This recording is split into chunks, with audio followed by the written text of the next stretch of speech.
It's a world-class field, isn't it? It is, definitely. Firstly, hello everybody.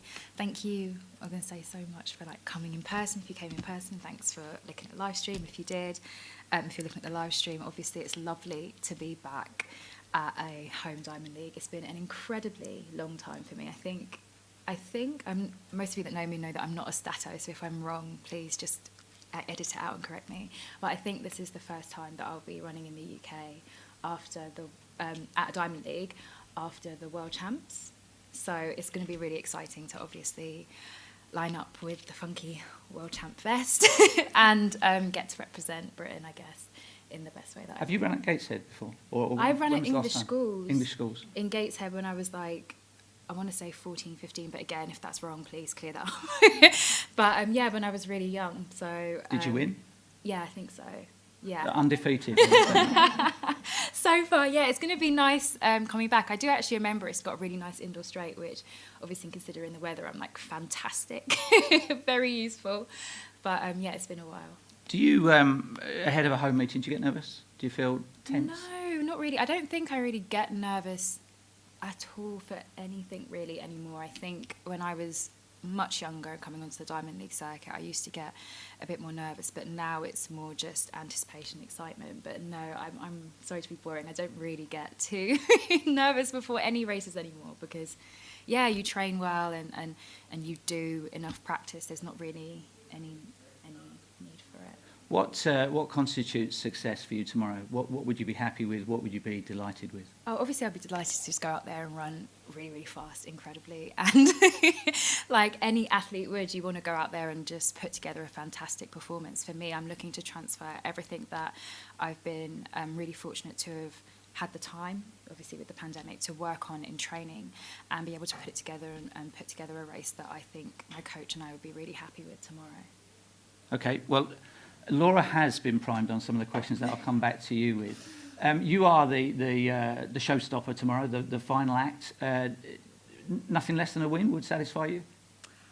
Yeah, that would be lovely. Yeah, I think like Dina says, I've not competed on British soil, I think, in a variety of competitions for a long period of time. So it'd be lovely to come back, yeah, first race in a long time here.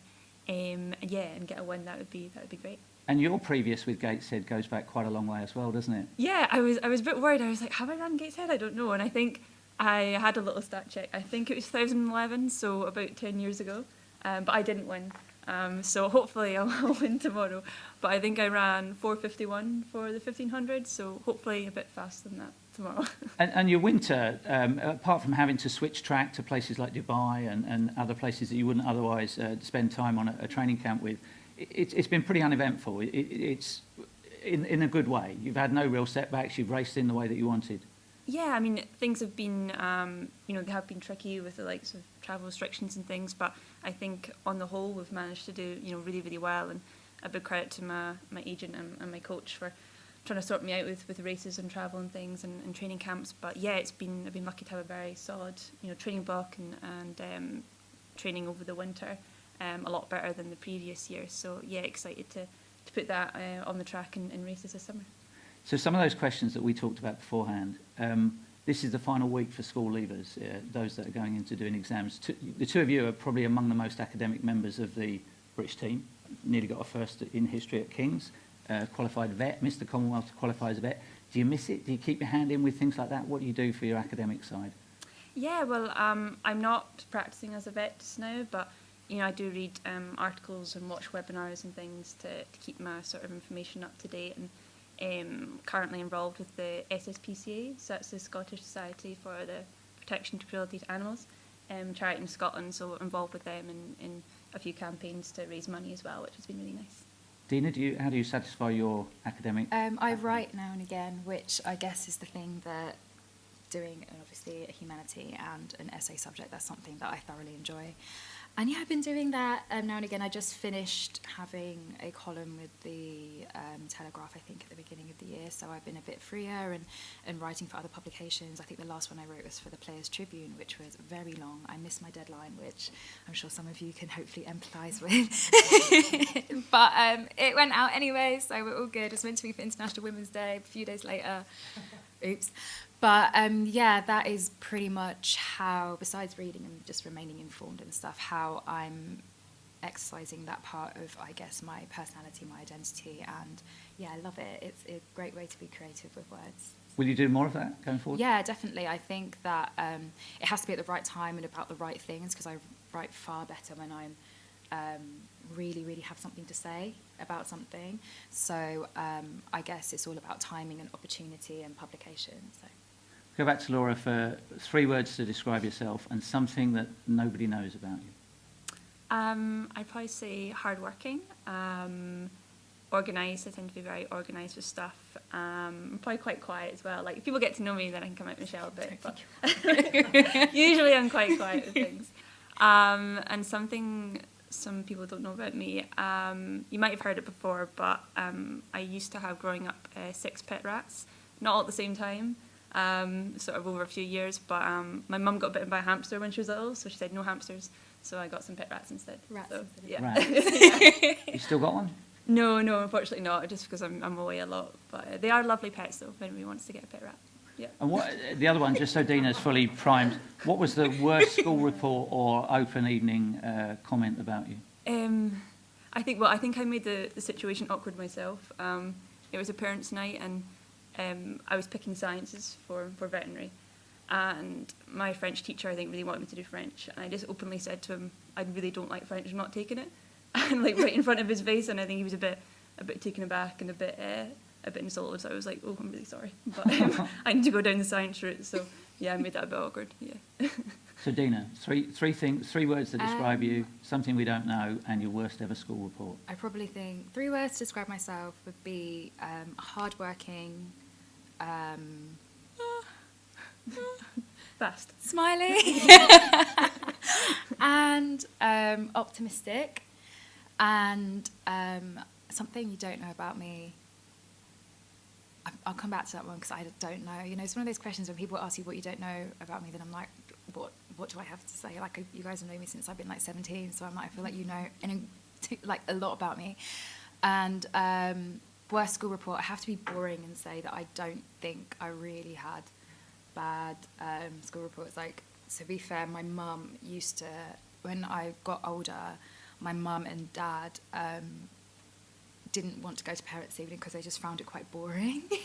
Because everybody said the same thing, like, yeah, she concentrates, she works hard, she is interactive, so we've got nothing to say. So my mum was like, I'm not coming anymore unless you've done something. What have you done? I'm like, I've done nothing. And she's like, oh, I don't want to go. And so that was how my parents' evening went as I got older through the school, till times when my mum wouldn't even, she only said, only book me the appointment for the thing you're doing at uni if they're all going to say the same thing. So that's basically how that went. And something you don't know about me. Or family. I don't know. We'll come back to you on that one. Yeah, at the end, sorry. So I've now lots of questions from external, but let's go to the room first. So Wendy has the microphone if anybody has a question. Simon? Or Ewan?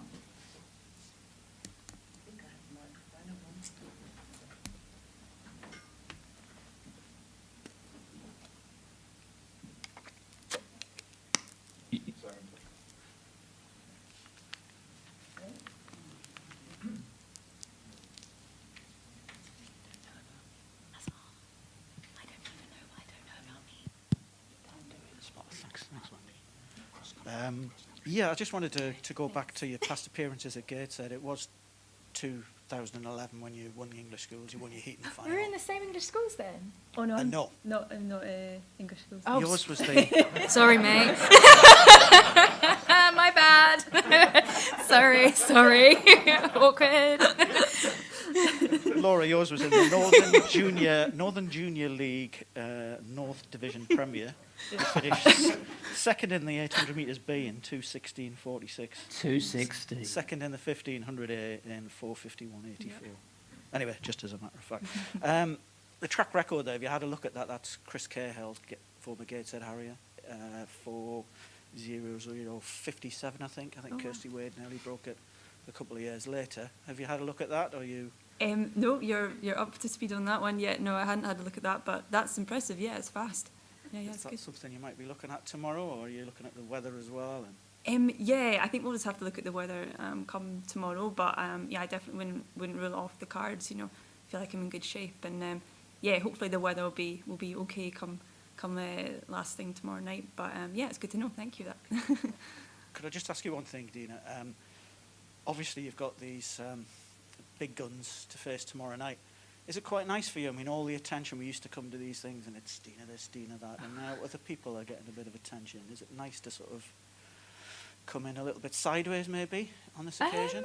I mean, I don't even know if I would describe it like that, because I feel like as a female sprinter, like quite often in the Diamond League, we come to fully stacked races. Even the whole of last year, I think I raced Shelley Ann in almost all my hundreds last year, I think. So this is something I'm very much used to lining up, and like if you come to a Diamond League, you have to come prepared, you have to come ready. So I'm very much used to that, particularly as a female sprinter. Like all the races are always stacked, is because there's so much depth in our category. Because even if like some of the people that weren't here today weren't competing, you could still list a few other people that you could put in the race, and it would still be like a really headline act. So yeah, I mean, it's part and parcel of doing what we do at this level, and honestly, it's a joy to be part of something that is so competitive and keeps pushing you to be and put out the best performances that you possibly can.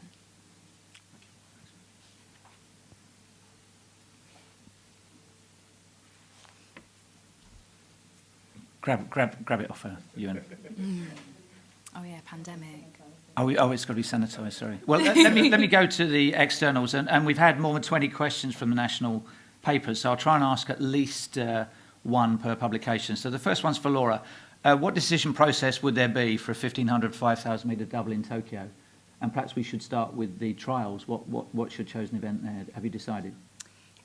Nothing's set in stone at the moment. No, I think I've raced a bit this year, but I've still got a few more races ahead of trials, so you'll make a decision close to the time. And I guess this is from Scotland on Sunday, and I guess you could also add to that 8, 15, 5,000, couldn't you? No decision across the three? No, I don't think there'll be a 5K, but yeah, I've not made a decision in terms of other events, yeah. Okay. The Sun, Dina says, this is the best women's 100 metre field since the 2019 World Championship final. How important will this race be ahead of the Tokyo Olympics? How much of a marker could be laid down tomorrow by the winner? I think it is. Yeah, I mean it's a stacked race. It's going to be. I think it's the start of the Diamond League season, and again, I'd like to emphasise I'm very fortunate to be part of a cohort of incredibly talented women. So I actually fully anticipate that this is very much what it's going to be like, kind of going through the season, whether this is in the 100 or the 200 metres. So I think it's probably very much the start of the season, and yeah, and then it's going to you're going to continue to see very good races throughout the season as well. Dina, what do you make of what Shaqiri's done so far this summer? I mean, she's obviously, created headlines everywhere she's gone so far. What do you make of what she's done? I think it's really good. I remember I saw the Mount Sac race, and technically it was a very nice bit of sprinting to watch. My coach and I were like, yeah, that's really pretty to watch. So it's nice to see somebody kind of put those times together in such a lovely technical way. But obviously, I have to always back myself as well. So but I thought it was a really good piece of sprinting. So are you someone that sees something like that and thinks, can't wait to sort of take on that challenge? Yeah, definitely. I'm definitely a competitor always, and I guess loads of you know me for ages and ages. So this is something that really does make everything exciting, because we have got so many women who I think they have I think some of the ladies have a 10.7 PB, loads and loads of ladies with 10.7 PB. So it's always, fun to compete against such talented women. And sorry, Laura, just a question for you as well. We obviously saw earlier in the week some incredible 800 running from Keely and Max. And when it comes to the British champs, it's, the middle distance events really stand out. How much are you looking forward to the British champs, and what do you make of the standard across the middle distances at the moment? Yeah, it's very, very exciting. It's it was fantastic to see both of them do so well and have such sort of commanding victories in the two events. It's fantastic to see from two athletes that are so young as well and running incredibly fast times. So yeah, it's very, very encouraging to see, not only do we have a crop of athletes running well that are more experienced, but also we've got the youngsters coming up as well. So I think it makes a really interesting sort of dynamic, and it's going to make trials very, very exciting, yeah. Dina, have you decided about your trials events and also is the relay team functioning at the moment? Relay team's always functioning. Did they say that? No, that's from me. It's you. I was going to say functioning. Well, what do you mean have you been getting together? Well, obviously, you have to be mindful that also we're in a pandemic. Yeah. But relay team's always functioning. We're a very, very good squad. We're a very highly ranked squad. So, yes, we're always functioning. We're good. And we've got so many years of experience together. So, yeah, we're always functioning. And, yeah, I will hopefully be doing what I typically do at trials. But obviously, that is very much dictated on what I run in the season as well. So, I think I have to start a bit more before I can talk too much about what I was to do at trials. Scotland on Sunday asked Laura, how do you view the playbook of protocols with testing that have been drawn for athletes going to the Olympics? It only got circulated, I think, on Wednesday or Thursday. Have you seen it? I don't think I've seen it. No, It's there's detailed. There's been stuff put out recently, but I think things are changing quite a lot. So, I think we're just going to hold off and see what they say closer to the time. In fairness, you've travelled a lot and you've been kind of living this for the whole winter, haven't you, with PCR testing, quarantines and isolation. So it's not that radically different if you've been travelling, is it? No, we've had to be sort of very on it and up to date with things. We've been travelling and restrictions and tests and timings and things. So, constantly on the government website looking at things. But I think just everything's evolving so much and things change so much sort of day by day. So just have to keep tabs on it close to the time. Yeah.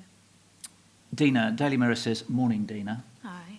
Would a younger version of you have been a bag of nerves ahead of what appears to be an important staging post to Tokyo tomorrow? How key a weapon in your armoury is experience and the confidence and composure it brings? It's a long question. No, I'm not a bag of nerves. I don't think I've ever been a bag of nerves. I just don't think... The way that I think and my personal philosophy is that there's literally no point being a bag of nerves. There's no point being... and this is in my younger self as well, and it's something that my coach has very much taught me. It's like you have confidence because you work very hard and I've done the training and I've done the work, and you have confidence in your own ability. So there's never any reason to be a bag of nerves. Perhaps like if I was younger and it was a situation that I felt kind of like I've never done this before. So I remember probably the last time I was nervous, in all honesty, was the Moscow World Championships when I was 17. Because I remember literally being like, this is quite a lot.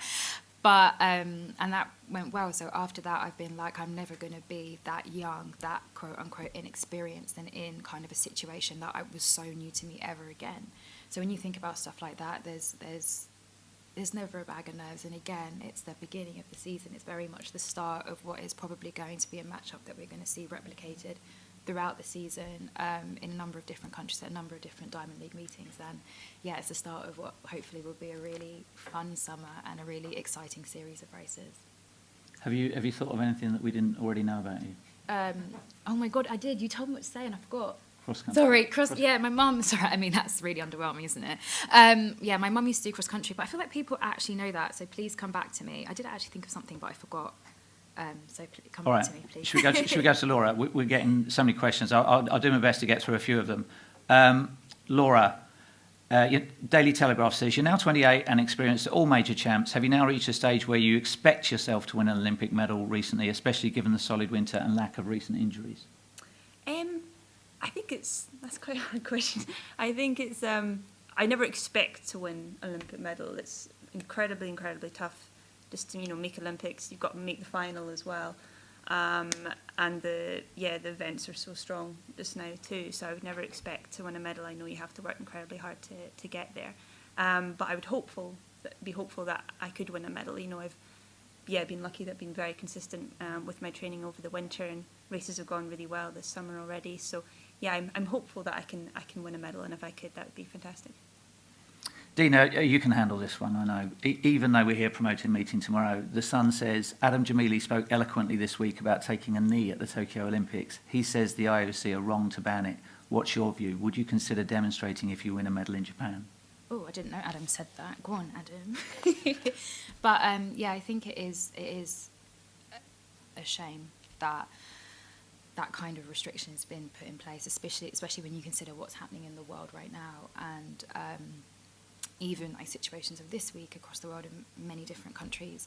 It is a shame, but I feel like if you feel like that's what you kind of, I don't want to incite anything, but I think it is a shame about the restrictions. Yeah. Okay. We'll try and do a couple more each. The Telegraph asked very specifically, Laura, is the 800 metre an option for Tokyo, or will your focus be on the 1500 metres? It's certainly an option. Yeah, we haven't made a decision at the moment. It's still early days. I've still got a few races to do, but we'll just have to make a decision closer to the time. Sorry guys, just a question around return of fans. What does it mean to you to be racing in front of a British crowd again? Can you each share a memory of when you felt that the crowd made the biggest difference to your performances? Nope. Oh, okay. Was it both of us? Sorry. Yeah, for both, sorry. I think the Diamond League in London in 2016, when I broke the British record, that was amazing. I just remember, running that last couple 100 metres and just hearing the crowd. I remember watching it back, and you could hear the crowd, and I think Steve was like shouting on the commentary, and it was just, that was an amazing opportunity for me, and the support from the crowd there was just fantastic. So that's probably my most memorable one.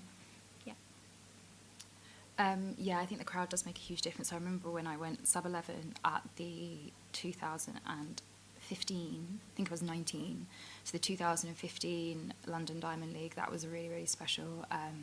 The crowd was absolutely amazing. I remember having to kind of keep calm because much like tomorrow, we had 2 rounds, and my coach's rule is also always that you keep calm and composed after the first one.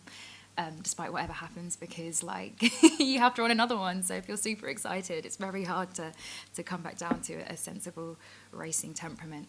So I remember trying to keep calm, but it was very difficult because the crowd was so excited, and also I was so excited because it was such a historic moment. So I'll give you one more question each, and I'll try and give the option to people that I have not yet plugged. So the Sunday Mail says to Laura, how quickly do you think you can go this year over 1500 metres?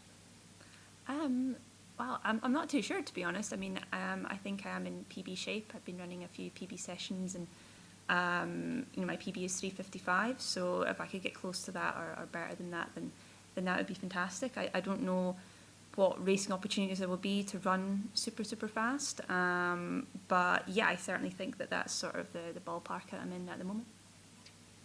The Guardian, Dina, says, what differences are you expecting to see from yourself in 2021 compared to 2019, given the pandemic and what you've been working on in training? I'm much, much stronger, much, much, much stronger, physically. Didn't mean to go like that. But it's probably what I think you don't know about me. If you haven't guessed, I'm kind of awkward. But no, I'm much stronger. I've just had so much more time to work. I'm much stronger and I'm much more technically proficient. And I can do things that my coach has been kind of hoping that I could do for many years, and now I can actually do them. So I think it will take, hopefully I'll be able to do them off the bat, but as with anything, as with the season and as with me always, things tend to come together at the championship. So it's going to be a very exciting summer. But I'm much, much, much stronger. I think it's only in the past few weeks, maybe the past 3 weeks, that I've stopped doing over 300 ab exercises in a training session, a track training session. 300 abs? No, that's the lowest level. It's been crazy. Honestly, I'm so happy to start racing because it's been hard when we're not racing. Wow. And when I say abs, I mean various exercises. But that's only stopped in the last probably a week or 2 before I ran Italy. So I'm much stronger. It's been an incredibly hard winter, very hard. I'm so excited to be racing because it's a respite from very difficult training. And you had a really quiet 2020, didn't you? You didn't travel, you didn't really race outside of Bromley. What was the best and worst of lockdown for you? Oh, sorry, I've been asking me why. Everybody's been asking me why, sorry, I assumed. The best and worst of lockdown, obviously the idea of being in a lockdown, the idea of this whole situation has not been ideal for any of us. And the best and worst, the worst probably the fact that we're in this pandemic, the fact that there's been a great loss of life, not only just in the UK but across the world. It's not been very nice, and I'm sure, as with many people, we've been, I guess, kind of worried about family, worried about friends on a very real level that I think lots of us haven't had to worry about that before. So that's not been very nice, and I'm sure that some of you share that with me.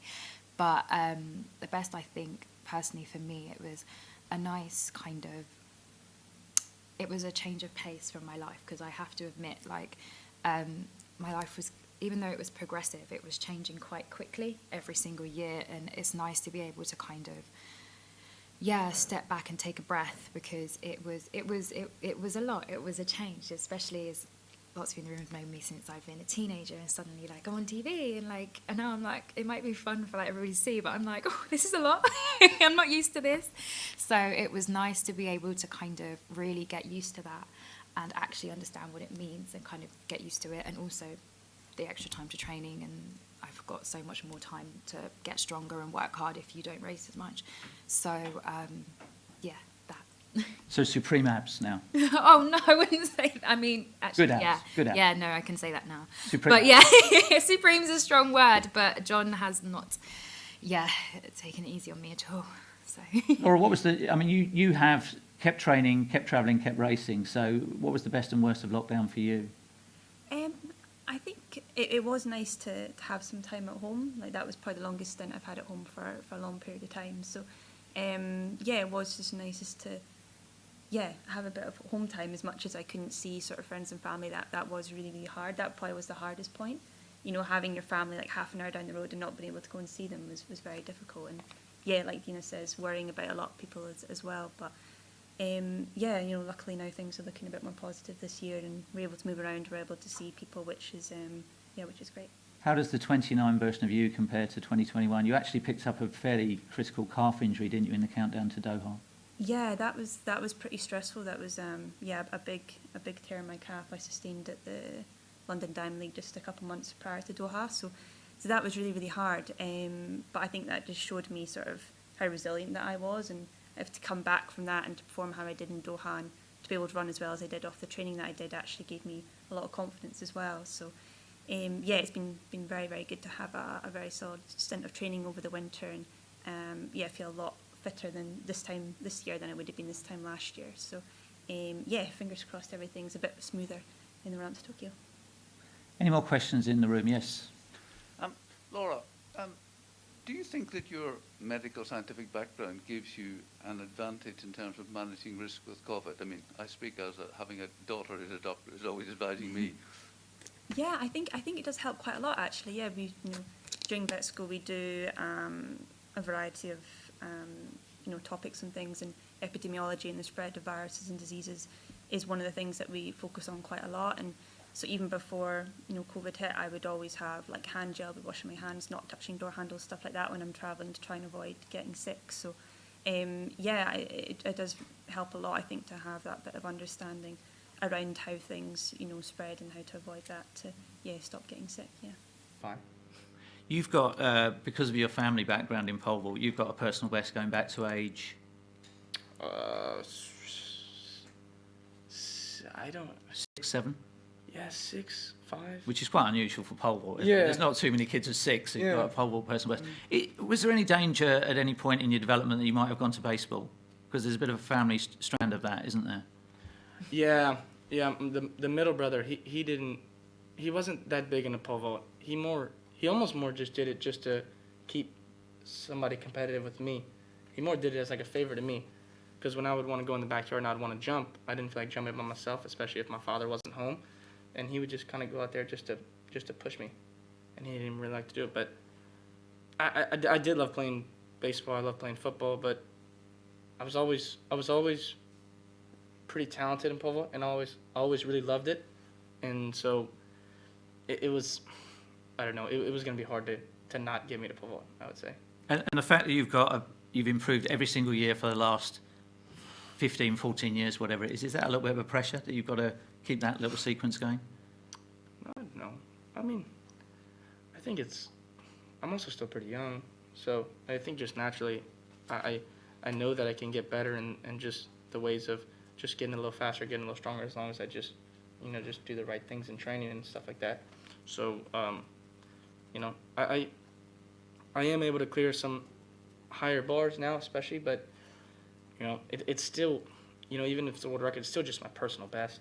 And I still know that if I did it, I can do it again. And if I could do it again, I can do it even better. So, I try not to think about it as too high. I just think about it as something that I've already done. And, there's always ways to improve. Is it still fun, vaulting?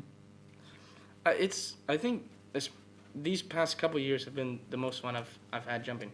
I mean, it feels like, sometimes when I'm out on the track, it just feels like, I'm just genuinely jumping in my backyard when I was 7 years old again. Yeah. I still have a really burning passion for it, for sure.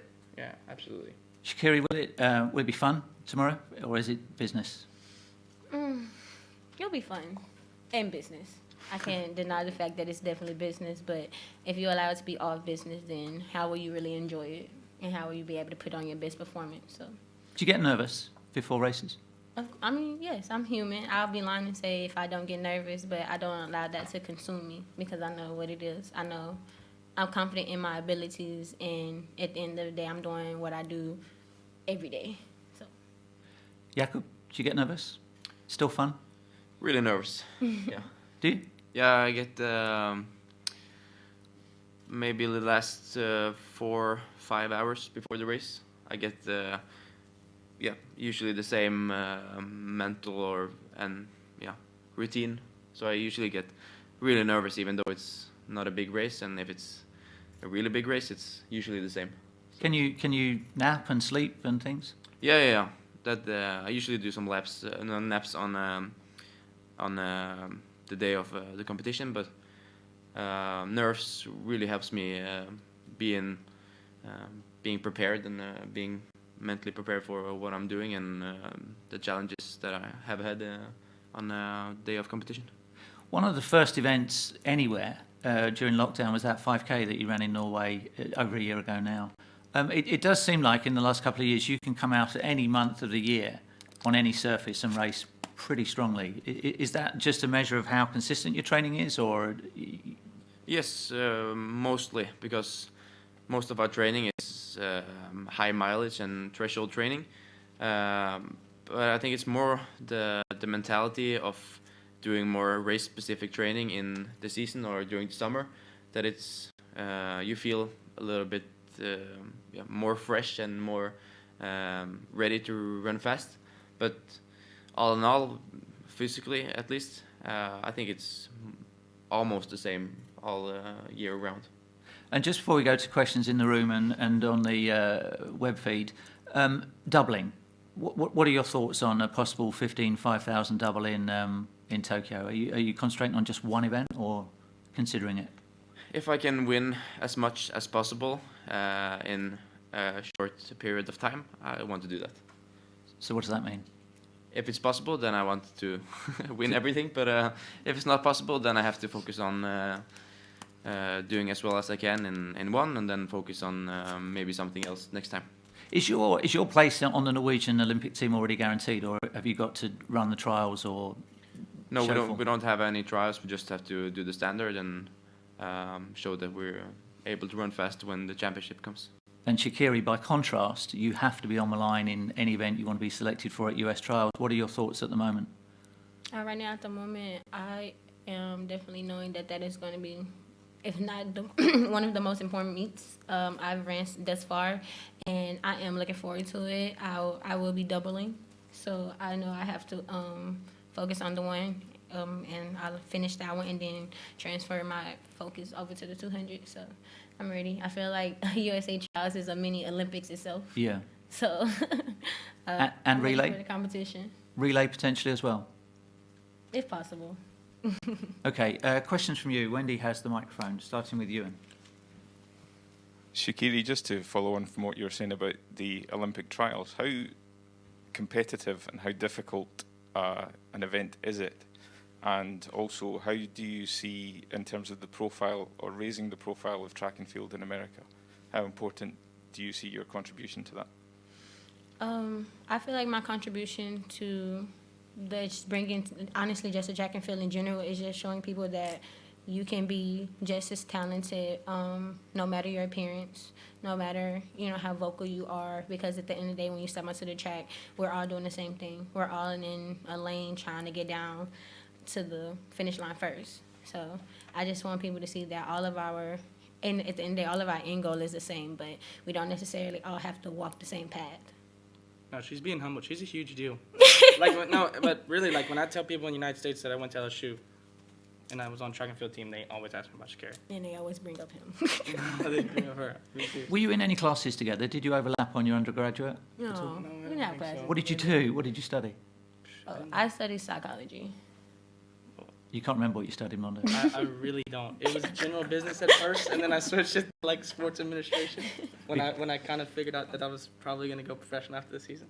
So you knew, once you knew it was a year, you just tanked it. Yeah, kind of. I mean, I guess like, yeah, simply put, yeah, sure. Okay. Sorry, just to follow up on that, have you noticed a bigger reaction to you in America? Has there been a noticeable change in the amount of attention you're receiving? If any, yes, I've noticed a change of attention. I've definitely been more attention, but not even just in America. I feel like I've been getting more attention internationally as well. So I don't know if that's a good thing or bad thing, but I mean, I'm here, so. Do we need to disinfect the mic or something before passing it? Okay. If there's yes, Simon. Okay, Shaqiri, can I just ask you, you mentioned the trials there. I hate to bring this up, but obviously your last 100 metres defeat was the US champs in 2019. Mm-hmm. How much does that sort of drive you on in what you do now? That race was definitely after a full indoor season and a full outdoor season, something that actually was a first for me. So having that race and the impulsive decision to go pro, that race was definitely humbling, if not anything. Not the fact that I was disappointed in losing. It was more so to say it made me learn myself and more so of my body. So it was more so of a growing experience, and definitely it's motivation. So every time I step on the track, I know after that people definitely was thinking my 1075 was a fluke in college. So I definitely made it to prove a point that when I do get the training and the base foundation that I need, and once the professional races started, I was going to definitely make sure people knew that I was a force to be reckoned with. Could I just ask you one other thing, also on the subject of profile, your rising profile? There's one of the main British newspapers today has your picture on the front page, actually, at the top, and it says, "This is the women's Bolt," or the new Bolt. What do you think when you sort of see things like that? When I see that, well, I haven't seen that, but when I do see it, I'm definitely still going to be shocked. Like, even though that I do these things and it's my talent, at the end of the day, I get shocked just as much as you guys when I step on the track and run the times that I do and things like that.